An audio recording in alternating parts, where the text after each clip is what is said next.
تقریباً 100 سال پہلے ایک شخص نے صبح کے وقت اخبار دیکھا۔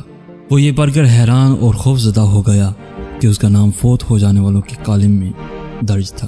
اخبار میں غلطی سے اس کی وفات کی اطلاع شائع ہو گئی تھی۔ یہ خبر پڑھنے سے اسے سخت صدمہ ہوا۔ اس نے سوچا کیا میں زندہ ہوں یا مر چکا ہوں؟ تھوڑی دیر بعد جب اس کے حواس بحال ہوئے تو اس نے سوچا کہ لوگوں نے اس کے حوالے سے کن تاثرات کا اظہار کیا ہے۔ وفات کی خبر کی سرخی تھی، ڈائنامائٹ کنگ فوت ہو گیا۔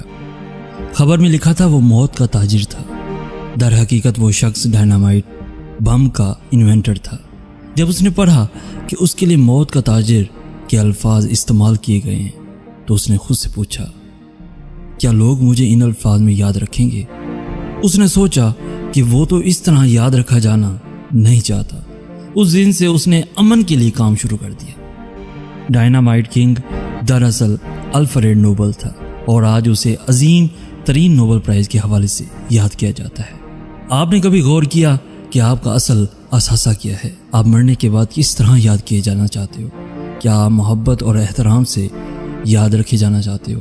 کیا آپ چاہتے ہو کہ لوگ آپ کی کمی محسوس کریں؟ اور کیا آپ کی آئندہ نسلیں آپ کا نام فخر سے لے سکیں گی؟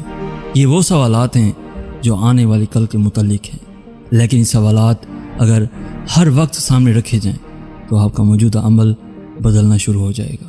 آپ فوری نتائج کے قائل نہیں رہیں گے بلکہ آپ آنے والے کل کو دیکھیں گے۔ سبزیاں جلدی اگتی ہیں اور ختم بھی جلدی ہو جاتی ہیں۔ درخت آرام سے بڑے ہوتے ہیں لیکن تادیر قائم رہتے ہیں۔ دنیا والے گوبھی کے پھول کا سایہ نہیں لینا چاہتے، وہ تو گھنی چھاؤں والے پیڑ کو تلاش کر رہے ہوتے ہیں۔ مہاتما گاندھی کہتے تھے اس طرح جیو جیسے تم نے آنے والے کل مر جانا ہے۔ دوستو، زندگی کھیل تماشا نہیں۔ ایسا نہیں ہے کہ ہم بیٹھے رہیں اور واقعات کو رونما ہوتے دیکھتے رہیں۔ ہمیں چاہیے کہ ذاتی مفادات کے ساتھ ساتھ معاشرتی ذمہ داریوں کو بھی سامنے رکھیں۔ قلیل مدتی فائدے کے لیے غلط فیصلے کرنے کی بجائے طویل مدتی فائدے کے لیے درست فیصلے کریں۔ ہمیں خبر ہونی چاہیے کہ کب اور کہاں ڈٹ جانا ہے۔ بڑے اعتماد کے ساتھ بھٹکنے سے بہتر ہے کہ ہم کسی بڑے مقصد کو مد نظر رکھیں اور چھوٹے چھوٹے قدموں کے ساتھ منزل کی جانب چلتے جائیں۔ یہ ضرور یاد رکھیں کہ ہم اس سیارے پر ایک مقصد کے لیے بھیجے گئے ہیں۔ ہم ایک کل کے جز ہیں، ہم ایک بڑی تصویر کا اہم حصہ ہیں۔ عظیم لوگ اپنے پیچھے بہت کچھ چھوڑ کر جاتے ہیں۔ وہ دوسروں کا بھلا کرنا جانتے ہیں، وہ زندگی میں متحرک رہتے ہیں۔ ان کی موت دوسروں کو تحریک دے جاتی ہے۔ سر سید احمد خان، آیت اللہ خمینی، علامہ محمد اقبال، واصف علی واصف اور سید قطب وہ لوگ ہیں جو دنیا سے جانے کے بعد آج بھی ایک صدا، ایک پکار اور ایک تحریک کا باعث ہیں۔ یہ بے داغ ماضی والے لوگ نے ہی بے داغ مستقبل کی داغ بیل ڈالی۔ یہ لوگ جانتے تھے کہ کسی کو تعلیم و تربیت دینے کا مطلب کیا ہوتا ہے۔ سقراط نے افلاطون کو پڑھایا، افلاطون نے ارسطو کو، اور ارسطو نے سکندر اعظم کو۔ ہر کوئی دوسرے کے علم اور نام کو زندہ رکھنے کا باعث بنا۔ اگر علم ایک فرد سے دوسرے کو منتقل نہ ہوتا تو اب تک علم مر چکا ہوتا، اور آج ہر فرد اپنا اپنا پہیہ ایجاد کر رہا ہوتا۔ گزشتہ صدی میں روکفیلر کا شمار دنیا کے سب سے زیادہ مالدار افراد میں ہوتا تھا۔ وہ کبھی ایک مزدور تھا اور 15 گھنٹے روزانہ کام کرتا تھا۔ 1929 میں جب اس نے اپنے کاموں سے ریٹائرمنٹ لی تو اس کی دولت کا اندازہ 23 کروڑ پاؤنڈ تھا، جو اس وقت کی ایک بہت بڑی رقم تھی۔ اتنی بڑی رقم ایک مزدور نے کہاں سے جمع کر لی؟ دراصل جوانی میں جب اس نے مزدوری شروع کی تو اس نے اللہ تعالیٰ سے وعدہ کیا کہ وہ اپنی آمدن کا 10% خیرات کرے گا۔ اس نے خیرات کے ذریعے غریب لوگوں اور یونیورسٹیوں کی مدد کی، اور خیرات کی برکت سے وہ امیر ترین شخص بنا، اور اس کا نام بھی آج تک زندہ ہے۔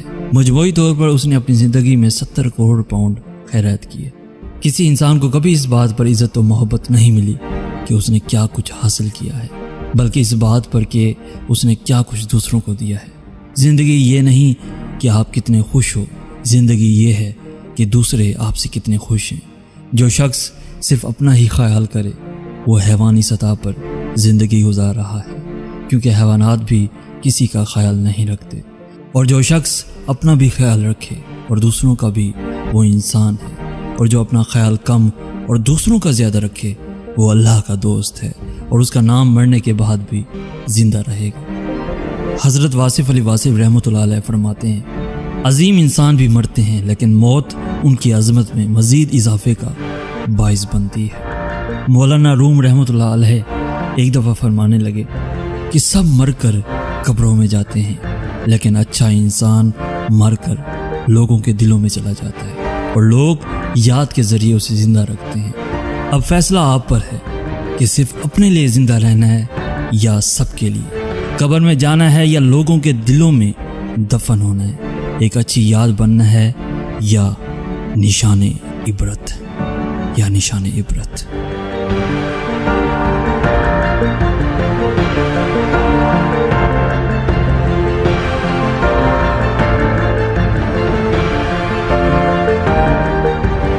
پیارے دوستو، اگر آج کا میسج آپ کو پسند آیا ہے تو اپنے دوستوں کے ساتھ ضرور شیئر کیجیے گا، اور ایسی ہی ویڈیوز روزانہ حاصل کرنے کے لیے ہمارا چینل ضرور سبسکرائب کیجیے گا۔